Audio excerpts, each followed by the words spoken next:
Bonjour, je suis Pierre Gromada, directeur ACE France et Luxembourg de Technology Solutions. Vous écoutez Chasseurs de Tech, le podcast qui vous connecte aux talents de la tech.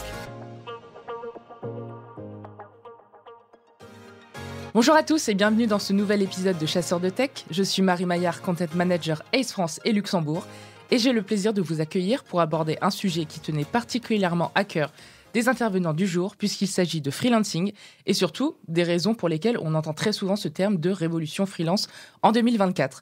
Pour débattre de ce sujet, je suis accompagnée de Pierre Gromada, directeur ACE France et Luxembourg de Technology Solutions, et Marie Bessou, freelance spécialisée dans le développement commercial et les stratégies de partenariat. Bonjour à vous deux. Bonjour. Bonjour Marie. Bonjour Pierre. Bonjour Marie. Avant de se lancer dans le vif du sujet, Marie, je te laisse la parole. Est-ce que tu pourrais te présenter ton parcours ? Avec plaisir. Alors moi, je suis donc Marie Bessou. Je suis freelance depuis 2 ans et demi. Et j'ai un parcours un petit peu, même très orienté dans le freelancing, parce que j'ai ouvert une société de portage salarial, une antenne de portage salarial en 2013. Et j'ai eu la chance d'accompagner de nombreux indeps dans le lancement de leur activité. Et puis depuis donc 2 ans, je suis moi-même freelance. Et j'ai la chance de pouvoir travailler avec un client qui s'appelle Freework, qui est une plateforme, un job board permettant à des techs de trouver un emploi. Et donc, j'accompagne cette entreprise dans la recherche de partenariats. Et pour ça, je dois m'immerger dans le milieu du freelancing. Et c'est pour moi hyper important aujourd'hui de comprendre les grands enjeux de, effectivement, cette nouvelle façon de travailler où on verra peut-être pas si nouvelle que ça. Et donc, je suis ravie d'être là aujourd'hui pour pouvoir échanger sur ce sujet qui me tient aussi à cœur. Pierre, même exercice, peux-tu nous présenter ton parcours, notamment chez ACE ? Oui, avec plaisir. Bonjour à toutes les deux. Je m'appelle Pierre Gromada, je travaille chez ACE depuis 10 ans maintenant. Je m'occupe de l'ensemble des business de la tech pour l'entreprise. On a des équipes tech présentes dans 22 bureaux en France. Ça représente 200 personnes qui sont consultants en recrutement et spécialistes du conseil auprès de nos clients dans le domaine de la tech. Et je suis ravi de partager le micro aujourd'hui avec Marie. On va ensemble essayer d'éclairer au mieux la communauté des indeps pour essayer de faire en sorte de ne pas se noyer dans cet océan d'outils à leur disposition quand il s'agit de pouvoir trouver un futur projet, une prochaine mission. Et j'espère qu'on sera le plus éclairant possible. Pierre, Marie, merci de vous joindre à moi pour explorer ce vaste monde qu'est le freelancing. Un monde d'ailleurs qui a connu une croissance, on peut le dire, assez exponentielle ces dernières années, avec des travailleurs indépendants de plus en plus nombreux à se tourner vers cette option de carrière et des entreprises aussi qui commencent à suivre cette tendance. En résumé, il n'y a jamais eu autant de possibilités offertes aux freelances et aux entreprises. Mais comment s'y retrouver ? Pierre, tu parlais de guide anti-noyade. Justement, comment s'y retrouver ? Quels sont les meilleurs outils pour trouver une mission ou un candidat ? Pour commencer, j'aimerais vous poser la question suivante. Pourquoi entend-on parler de révolution freelance en 2024 ? Pierre, est-ce que tu veux répondre à cette question ? Oui, avec plaisir. Alors, c'est un terme qui n'est pas nouveau. C'est pas uniquement depuis 2024 qu'on entend parler de révolution freelance, mais il y a un chiffre qui est parlant. Aujourd'hui, 29% des freelances de France agissent dans le domaine de la tech. Donc, c'est dire si la tech est concernée par le monde du freelancing. Et puis, ça ne cesse de croître. Faut savoir qu'on a une économie en France qui reste assez protectionniste si on se compare aux économies allemandes et aux économies anglaises, qui sont très libérales. Mais malgré tout, malgré nos années de retard en France, on commence à voir ce monde et cette façon de travailler émerger et continuer de croître. Je pense que Marie, autour de la table, est un super exemple de ça. Mais les entreprises aussi doivent faire face à cette situation et ne plus se tourner uniquement vers des majors du conseil, mais considérer aussi l'existence de ce public d'experts qui agit de manière indépendante. Oui, je suis tout à fait d'accord avec Pierre. La révolution a eu lieu il y a quelques années et je pense que c'est aussi la posture qui a évolué.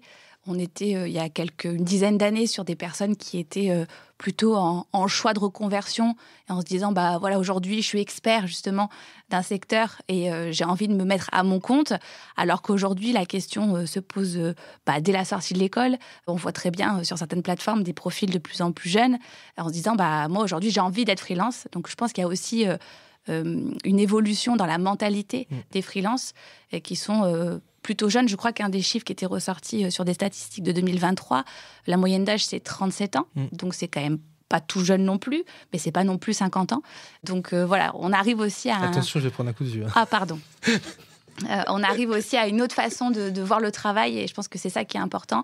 Et c'est aussi important d'accompagner ce public qui est plutôt jeune, ces nouveaux freelances aussi qui finalement ne connaissent pas le marché de l'emploi et qui sont tout de suite dans le grand bain du développement commercial, de la posture, de se vendre, etc. Donc c'est un vrai sujet. On le sent, ils n'ont pas forcément les mêmes besoins. Quand on discute avec certains experts qui se sont lancés freelance par expertise, et qui ont envie de partager finalement leur expertise à un panel de clients. Disons que le cœur de la discussion, il va autour de leur expertise et de qui va pouvoir en bénéficier sur le marché, là où les conversations avec les jeunes sortis d'école, elles doivent aussi prendre une tournure de conseil de carrière, comme on pourrait le voir finalement dans le monde du recrutement, avec beaucoup de questions finalement assez classiques de comment je fais mon CV, comment je mène un entretien de recrutement, même si quand un client a un freelance face à lui, il n'est pas en train de mener un entretien pour un mariage sur les 10 prochaines années. Les techniques d'entretien, elles restent les mêmes. Donc tous ces conseils aujourd'hui, les jeunes en ont besoin. Et donc, il y a aussi une approche qui a évolué de ce côté-là. Pierre-Marie, vous venez de nous parler de ce boom du freelancing. Quand on cherche une mission en tant que freelance, on entend parler de job board, de plateforme, de société de conseil. Marie, comment est-ce qu'on pourrait définir job board, plateforme et société de conseil ? Alors, je vais commencer par peut-être définir le job board. Le job board, c'est une solution, c'est un site web sur lequel les candidats vont déposer leur candidature, soit en réponse à une offre qui est diffusée par des recruteurs, soit de façon libre pour se dire je suis visible des recruteurs qui sont en recherche de talents, de compétences. La relation ensuite qu'il y a entre le recruteur et le candidat n'appartient plus du tout au job board. C'est-à-dire que ce qui va se passer après, on ne sait pas. Par contre, après, sur les plateformes, c'est un peu différent parce que le candidat et le recruteur vont pouvoir entrer en contact, évidemment, par l'intermédiaire de la plateforme, mais la plateforme joue un rôle dans la négociation du tarif, notamment, et de la prestation entre le candidat et le recruteur. Donc, on n'est pas dans la même relation et on n'est pas dans la même autonomie aussi de la part du candidat. Je disais aussi que le job board, il faut être très autonome dans sa recherche de mission. Il faut aussi attendre que le recruteur réponde à notre candidature. Donc, il y a vraiment cette notion de passivité, si je pourrais dire, sur le job board, qui n'est pas du tout le cas en plateforme où on est beaucoup plus proactif dans sa recherche de mission. Et d'un point de vue tarification aussi, Marie, c'est pas la même chose. Le job board, il est financé par les entreprises qui publient dessus, et donc c'est le client qui paye. Là où la plateforme, souvent, alors c'est payé par les clients qui cherchent des ressources, mais c'est aussi payé par le freelance qui se crée un profil. Donc il y a un côté pécunier qui est à prendre en compte quand on est indep. C'est-à-dire que se créer un compte sur une plateforme, souvent, c'est payant. Et se créer un compte sur un job board, c'est gratuit parce qu'on est acteur de l'offre à laquelle on va postuler. Donc c'est à prendre en compte dans sa recherche. Et puis je continue si tu veux bien parce qu'on n'a pas défini société de conseil, mais en fait on a parlé de job board et de plateforme qui sont tous les deux des outils à la disposition des freelances pour pouvoir rechercher des missions. La société de conseil, c'est un acteur du marché. Au même titre que le broker peut être un intermédiaire entre le client final et le freelance, la société de conseil, c'est une entreprise qui va accompagner des sociétés du client final, du marché, dans des projets qui leur sont propres, qui peuvent être des projets de transformation, de migration, d'implémentation. Mais en fait, ce sont les sociétés qui sont majoritairement consommatrices des plateformes et des job boards. Donc c'est pour ça qu'on retrouve beaucoup de sociétés de conseil présentes sur les plateformes ou sur les job boards, qui publient des annonces, qui sont à la recherche de candidats, parce qu'aujourd'hui en France, le marché est organisé de telle sorte que le client final, il n'a pas toujours le temps et la bande passante de pouvoir être en lien direct avec le freelance, et donc il se retourne vers un professionnel du secteur qu'est la société de conseil, et à ce moment-là, la société de conseil, elle use tous les moyens qu'elle a à sa disposition pour pouvoir se créer un réseau et rechercher les bonnes personnes. Et à ce moment-là, donc, elle utilise les deux outils que sont la plateforme et le job board. Et c'est pour ça que quand on est freelance, c'est bien aussi d'avoir des liens avec des sociétés de conseil parce que la seule utilisation d'un outil, parfois, c'est pas suffisant. D'avoir des liens et de connaître des gens qui font partie de sociétés spécialisées dans un domaine, dans un secteur, ça permet aussi de faire fonctionner un réseau. Vous parliez tous les deux justement d'entreprise, on y reviendra un petit peu après dans ce podcast. Pour ce qui est des freelances à la recherche de missions, on peut se douter qu'il y a beaucoup de critères d'évaluation à prendre en compte dans le choix de ces outils ou de ces services. On pourrait citer par exemple la rémunération, la sécurité, la flexibilité, la visibilité aussi. Quels seraient justement tous ces critères d'évaluation à prendre en compte, les bons critères, les bons conseils pour comparer les différents outils et services vers lesquels se tourner ? Alors, je pense dans un premier temps qu'il faut avoir conscience de sa capacité à trouver du boulot. C'est vrai que quand on a envie d'aller chercher nous-mêmes une mission, d'être en force de proposition auprès d'un client, on peut avoir l'envie d'identifier certains vecteurs, certains canaux de communication. Le job board, par exemple, c'est quelque chose d'assez passif, puisqu'on dépose une candidature et pour le coup, on attend un peu une réponse du recruteur. Souvent, on en a, mais il faut être patient. Voilà, c'est un peu ce qu'il faut entendre. Et puis, c'est aussi une liberté dans, après, la négociation de la mission. C'est-à-dire qu'une fois que le recruteur entre en contact avec le candidat via un job board, eh bien, la relation, comme je disais tout à l'heure, se tisse entre eux. Et c'est cette liberté qu'il faut avoir et cette autonomie qu'il faut avoir. Par contre, effectivement, moi, je dirais que si on a besoin d'un coup de main, besoin de quelqu'un qui vient négocier pour nous notre prestation, qui vient nous conseiller, qui vient pointer du doigt l'expertise sur laquelle nous, on a envie de travailler, voir cette relation un peu plus d'accompagnement. Pour le coup, les plateformes et les cabinets de conseil, évidemment, qui les utilisent, sont pour moi, en tout cas, des outils qui sont plus à même de nous aider. Voilà, c'est ce que je pourrais penser, moi, de l'accompagnement. Pierre, est-ce que tu souhaites rajouter quelque chose ? Bien sûr, on parlait de tarifs tout à l'heure et il y a aussi une chose qui est importante à savoir, c'est que les politiques tarifaires ne sont pas exactement les mêmes. C'est-à-dire que quand il s'agit de travailler avec un job board ou avec une plateforme, les us et coutumes du marché, elles sont différentes. Le job board, il va avoir tendance à faire payer le client. Donc c'est le client consommateur de la ressource qui va avoir la charge finalement de la recherche. Et donc pour le candidat, et à savoir ici pour l'indépendant, c'est gratuit de passer par un job board, de s'y inscrire, de candidater. Donc il y a effectivement alors ce côté passif puisque on candidate à une annonce comme tu dis puis on attend la réponse, mais c'est une démarche qui ne coûte pas d'argent. Là où la plateforme, elle va se rémunérer sur l'existence d'un profil et donc il y a déjà une partie de la marge qui va s'étioler à ce moment-là, puisque le freelance, il sait qu'une partie de son TJM va être consacrée à l'existence de son profil sur la plateforme. Et donc, il y a une marge qui va déjà se faire à cet endroit-là. Donc, c'est important de le savoir, parce qu'on ne va pas chercher la même chose si on va sur une plateforme ou sur un job board, mais ce n'est pas le même prix non plus. Donc, quand on est candidat, c'est un élément qui est important de prendre en considération. Et puis, s'agissant des sociétés de conseil, c'est différent. C'est pas, comme on disait tout à l'heure, c'est pas un outil. Donc là, le meilleur conseil que je peux donner aussi à nos auditeurs, c'est de tisser des liens avec des sociétés de conseil avec qui on partage des valeurs et un ADN, parce que finalement, c'est la plupart du temps un lien humain qui va faire qu'on est heureux de travailler avec une société plutôt qu'avec une autre. Et puis les missions qui sont proposées par les majors du conseil en France, elles sont assez variées en tout cas pour qu'un candidat puisse y trouver son bonheur. Donc challenger les sociétés de conseil avec qui vous êtes en contact pour vous assurer qu'il y a un fit humain qui se fait avec eux. Et Pierre, je me permets de compléter un petit peu la question. Comment peut-on identifier les canaux les plus adaptés, les outils et les services, par rapport à son domaine d'activité ? Est-ce que c'est un critère important à prendre en compte ? Oui, ça l'est. Effectivement, c'est un bon point. Il existe des job boards qui sont spécialisés. On parlait de Freework tout à l'heure, qui est effectivement un job board spécialisé dans le domaine de la tech. Et donc, effectivement, si je suis indep spécialisé dans le monde de la tech, Freework, c'est un job board que je dois connaître. C'est obligatoire. Parce qu'ils ont cette spécialité. Ils sont plus spécialistes que certains grands job boards qui font de tout aujourd'hui, qui font aussi bien du CDI que du CDD, dans l'assistanat, le secrétariat, la finance, la comptabilité, que la tech.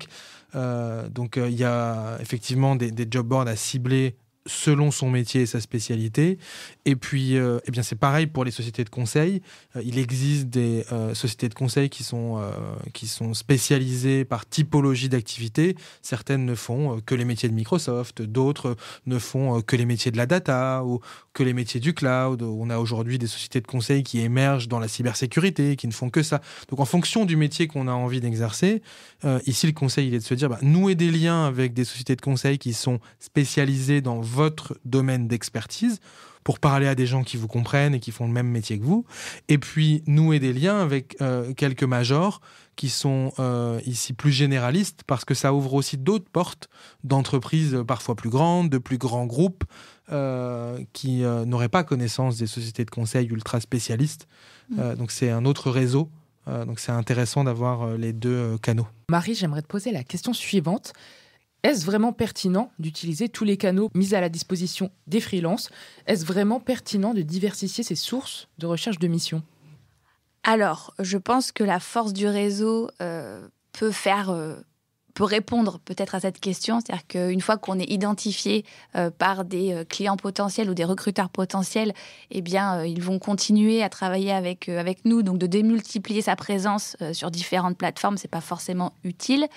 Autre point de vigilance, quand on est partout, il faut savoir gérer tout ça aussi. Donc, il faut pouvoir répondre aux sollicitations. On sait que certains experts sont très sollicités. Donc, plus on va multiplier les canaux, plus on prend le risque, entre guillemets, d'être très sollicité. Donc, il y a aussi ce choix de temps à passer pour répondre aux différentes sollicitations. Et en même temps, je dirais que, comme le disait Pierre, aujourd'hui, il faut être présent sur certaines plateformes qui sont incontournables en fonction des secteurs d'activité. Et c'est dommage de se limiter à une seule entrée quand on peut potentiellement avoir des missions qui ne sont pas les mêmes partout.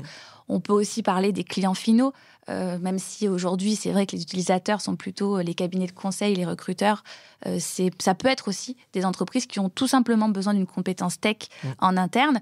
Et pour le coup, il faut imaginer un RH qui fait du recrutement dans une entreprise dite classique. C'est pour lui la croix et la bannière de multiplier les canaux de diffusion de ses offres. Donc peut-être qu'un site généraliste, par exemple, un job board généraliste, peut permettre d'accéder à certaines missions qui ne seraient pas présentes sur des secteurs, des plateformes très techniques. Voilà, c'est mon avis. Vous nous parlez depuis tout à l'heure des différents canaux, du job board, de la plateforme, des sociétés de conseil, et on l'aborde sous un angle de recherche de mission. Mais est-ce qu'en tant que freelance, on peut attendre d'autres choses de ces outils et services ? Oui, clairement. Marie, tu voulais répondre ? Oui, je voulais répondre parce que je pense que c'est clairement un moyen de choisir également. C'est ce qu'on peut attendre comme service complémentaire. Et quand on est freelance, on est souvent seul. Donc, on a besoin d'être accompagné, on a besoin de rejoindre une communauté, on a besoin également peut-être de se former. Donc, tout ça, ce sont des services qui sont proposés aussi par des plateformes, par des job boards. Des fois, en creusant un petit peu, on peut se rendre compte qu'ils ne sont pas juste des diffuseurs d'offres de missions, mais aussi des vecteurs d'outils qui viennent faciliter le quotidien du freelance. Et ça, je pense que c'est important dans le choix, la sélection que l'on peut faire de ces outils. Et Pierre, je me tourne vers toi maintenant. Si on se met à la place d'une entreprise, aussi tu en parlais un petit peu plus précédemment, quel serait le bon modèle à choisir pour répondre à mes besoins dans mon choix de candidat ? On parlait de critères tout à l'heure, de sélection. Quels seraient les critères d'un point de vue entreprise ? Est-ce que ce seront les mêmes que pour un freelance ? Non, pas exactement. On parlait effectivement tout à l'heure de ce qui était important pour les freelances. Côté entreprise, il faut comprendre aussi comment les politiques d'achat et de consommation de ressources externes, elles fonctionnent. Toutes les sociétés, alors déjà en fonction de leur taille ou de leur maturité, n'ont pas la même approche de la consommation de ressources externes. Plus la société est grande, plus elle va avoir un besoin de se processer. Parce que mathématiquement, plus on est grand, plus on a des besoins, plus on consomme, plus on a de projets, plus il faut processer son approche et son activité. Et à ce moment-là, ce qu'on observe, c'est que dans ces grandes sociétés, il y a des départements aujourd'hui qui sont dédiés à la recherche et à la consommation externe. Alors c'est plus les départements d'achat qui pilotent ça que les départements des ressources humaines qui, eux, sont spécialisés plutôt sur le recrutement de la population d'internes, et la population des externes, elle est pilotée par les départements achats.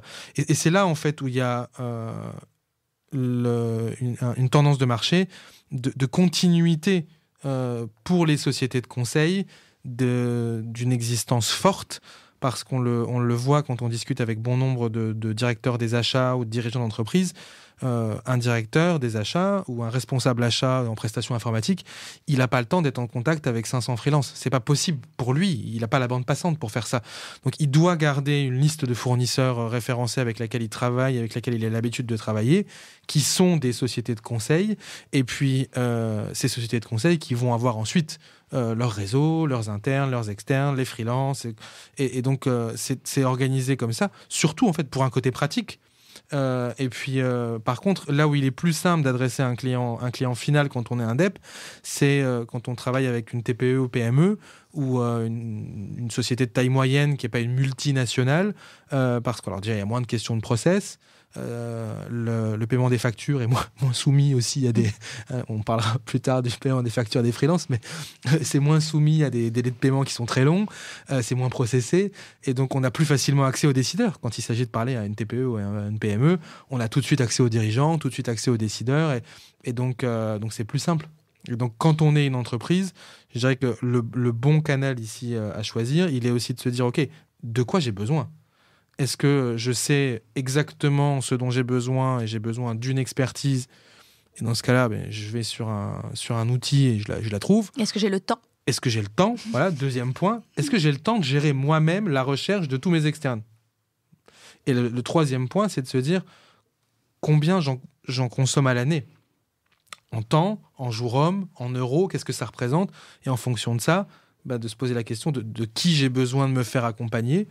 Parce que une entreprise qui aura besoin d'un indep à l'année, elle aura le temps de gérer sa recherche et ses relations avec lui. Une entreprise qui commence à en consommer 20, 30, 40, 200, et pour certaines plus de 1000, elle n'a pas le temps de gérer les recherches directement. Et il faudra à ce moment-là faire appel à des sociétés de conseil qui sont équipées pour gérer ça. Marie, est-ce que tu souhaites réagir ? Du côté freelance, parce que du coup, c'est vrai que les entreprises choisissent de façon stratégique par rapport à leur situation. Et c'est important de le dire lors de notre rendez-vous là aujourd'hui. C'est pas parce qu'il y a un intermédiaire que c'est très obscur, parce que c'est quelque chose qu'on peut beaucoup entendre quand on est freelance, quand on intègre des communautés de freelance. C'est dire dès qu'il y a des intermédiaires, de toute façon, on ne maîtrise plus rien. Et on est un peu mis sous la coupe des intermédiaires. Et je pense qu'effectivement... le rapport de connivence, en tout cas, ou en tout cas de relation poussée qu'on peut avoir entre un freelance et la société de conseil est très importante pour éviter ce sentiment d'être laissé de côté ou en tout cas pas écouté quand on est sur de la négociation de prestations, par exemple. Bien sûr. C'est une des raisons qui nous a poussé à nous spécialiser depuis 10 ans sur la population de freelance. Ouais. C'est que quand on s'est posé la question du modèle organisationnel de Hays sur la tech, il y a 10 ans, ce qui nous a poussé à parier sur le freelancing, c'est, le besoin des entreprises de voir s'appliquer au monde du consulting les techniques de la chasse de tête et du recrutement, qui est un des savoir-faire du groupe, mais c'est aussi la volonté de tous les freelances de faire partie d'une communauté, de faire partie d'une équipe. Ça nous a toujours été remonté comme un point essentiel, et donc en choisissant ça, on a aussi mis le freelance au cœur de la famille Hays. C'est pas parce qu'on est freelance qu'on veut être seul, et ça c'est important, je pense. C'est pas parce que vous êtes freelance demain, vous qui nous écoutez, qu'il faut rester absolument seul. Intégrer une équipe, avoir des relations avec vos donneurs d'ordre, c'est hyper important pour justement continuer à développer vos expertises, pouvoir échanger sur vos problématiques administratives, parce que ça, c'est des vrais sujets aussi. Donc je pense que c'est important, effectivement, de ne pas rester solo derrière son bureau. Il existe un profil, sont les travailleurs plus réactifs. Comment est-ce qu'on pourrait définir un travailleur plus réactif, Marie ? Alors moi, je les appelle les slasheurs. Et je suis une slasheuse. Ce sont ces personnes qui, finalement, font plusieurs métiers en un, on va dire ça comme ça. Le freelancing permet vraiment de pouvoir jongler sur toutes les activités. Alors, je dirais que même le statut n'est même pas un sujet. C'est-à-dire qu'on peut très bien accepter un CDD, un CDI, un temps partiel, du portage salarial, l'auto-entreprise. Enfin, tous les statuts sont possibles. Mais c'est surtout une façon de voir le monde de l'emploi différemment, en se disant qu'en fait, notre expertise, elle peut être valable dans différents secteurs d'activité, Notre expertise peut se découper en plusieurs façons de travailler. Et donc, c'est ça, pour moi, en tout cas, la pluridisciplinarité. Mais c'est une vraie valeur. Après, tout le monde n'est pas en capacité de travailler de cette façon-là, parce que c'est pas forcément évident de, évidemment, se lâcher entre plusieurs projets. Et pour d'autres, c'est enrichissant parce qu'on rencontre énormément de personnes, énormément de projets, on intègre des équipes différentes. Enfin, ça demande vraiment beaucoup de créativité. Et je pense que des personnes aujourd'hui sont très, très friandes de ce genre de posture. Et d'un point de vue entreprise un peu plus, est-ce un avantage de faire appel à des slasheuses, des slasheurs, Pierre ? Qu'est-ce que ça peut apporter ? Évidemment. Oui, c'est un avantage. Ça apporte une diversité. Et puis ça apporte aussi beaucoup de créativité souvent, parce qu'on fait appel à des gens qui ont côtoyé de nombreux environnements. On fait appel à des gens qui ont eu de multiples expériences et qui amènent avec eux beaucoup d'expériences de ce qui se passe dans d'autres entreprises, de multiples tailles, de multiples secteurs. Donc un grand oui pour la réponse. Et dernière petite question, assez rapide. Quelles seraient pour vous les perspectives d'avenir pour un travailleur indépendant dans ce monde en pleine mutation comme on le connaît ? Pierre ? Magnifique. J'aime beaucoup. Effectivement, magnifique. C'est la tendance de toute façon depuis plus de 10 ans. Personne ne voit cette tendance s'inverser. Donc je ne contredirai pas ça. Le nombre de travailleurs indépendants, moi, je le vois continuer de grimper. C'est un mode de travail qui correspond aussi à la génération Z qui arrive sur le marché. Donc on voit le rajeunissement de cette population aussi pour ça. Donc pour moi, c'est grand soleil sur la météo de est-ce qu'il faut devenir indép en 2024 ? Marie, partages-tu ce point de vue météorologique ? Oui, grand soleil sur le freelancing. C'est un métier d'avenir. En fait, on pourrait dire cette posture est faite de beaucoup d'opportunités. Après, je mettrais juste un petit nuage qui pourrait passer sur la capacité à faire ce type de job, c'est-à-dire cette façon de travailler n'est pas forcément ouverte à tout le monde. Il y a des personnes qui ne sont pas en capacité de pouvoir travailler en tant que freelance et c'est pas grave, on peut très bien accepter un CDI et s'épanouir dans son job. Merci Marie pour ce message qui vient conclure notre épisode sur le freelancing. Merci Marie d'avoir été là. Merci Pierre. Merci Pierre pour ce point de vue un peu plus entreprise. Et merci à vous surtout d'avoir suivi cet épisode dédié au freelancing. N'hésitez pas à nous faire part de vos commentaires et de vos suggestions sur ace.fr et sur notre page LinkedIn. Je vous dis à très bientôt sur Chasseurs de Tech.